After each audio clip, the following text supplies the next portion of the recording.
সাহেব, আসলাম সওদাগরের সিদ্ধান্ত মেনে নিয়ে নেতৃত্বের লড়াইয়ের জন্য সম্মতি না দিলে এভাবে আমাদের সবাইকে একদিন মরতে হবে। ঠিক আছে, আসলামকে গিয়ে বলো বাবুনগরের নেতৃত্বের জন্য আগামীকাল ওর সাথে সামনাসামনি লড়াই করতে আমি প্রস্তুত।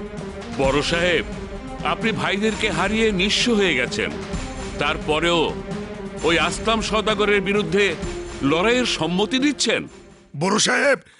বড় সাহেব, হাসপাতালে বেগম সাহেবের ছেলে হয়েছে। শুকুর আলহামদুলিল্লাহ। আমাদের নতুন জমিদারের জন্ম হয়েছে। আল্লাহর কাছে লাখ লাখ শুক্রিয়া। বাবুনগরের উত্তরাধিকারী চলে এসেছে। ছোট সাহেব, ছোট সাহেব, দীর্ঘজীবী হোক, দীর্ঘজীবী হোক। ছোট সাহেব, ছোট সাহেব, দীর্ঘজীবী হোক, দীর্ঘজীবী হোক।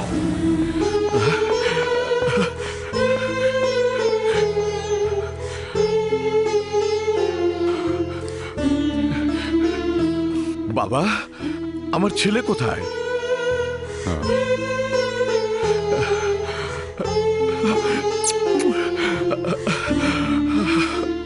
মৃত ছেলে জন্ম নিয়েছে। জন্ম নিয়ে বাবাকে দেখার সৌভাগ্য ওর হলো না। সবই এই নিয়তির লিখন। শারমিন কি জানে ও মৃত? না। ছোট সাহেব, ছোট সাহেব, ছোট সাহেব, ছোট সাহেব, আল্লাহর রহমতে আমার উত্তরসূরি জন্ম নিয়েছে শত্রুকে ধ্বংস করার জন্য।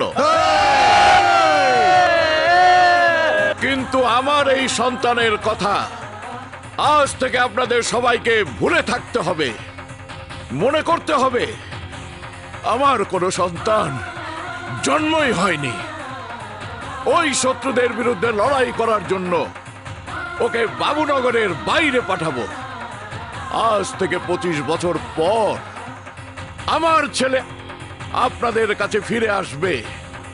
ওকে এমন যোদ্ধা বানাবো যে ওর নাম শুনে শত্রুর মনে কাঁপন ধরবে। তাই আমি আমার ছেলের হয়ে আপনাদের সবার দোয়া চাই। আমরা দোয়া করছি আল্লাহ যেন আপনার মনের আশা পূরণ করেন। ওর দাফন কাফনের ব্যবস্থা করুন বাবা। কিন্তু তুমি এত বড় মিথ্যে কথা কেন বললে জামাই বাবা? এছাড়া আমার আর কোনো উপায় ছিল না বাবা। কারণ আমার উপর ভরসা করে বেঁচে থাকা এই অসহায় মানুষগুলোর মনোবল ধরে রাখার স্বার্থে আমি এই কাজ করতে বাধ্য হয়েছি। কিন্তু 25 বছর পর তোমার ছেলে কোত্থেকে আসবে? উপরওয়ালা যদি আমাদের ভালোবেসে থাকেন তাহলে উনি কাউকে না কাউকে রক্ষক বানিয়ে এই বাবুনগরের মাটিতে পাঠাবেন। কিন্তু যতদিন ওই রক্ষক ফিরে না আসবেন ততদিন এই লড়াই আমাদের চালিয়ে যেতে হবে।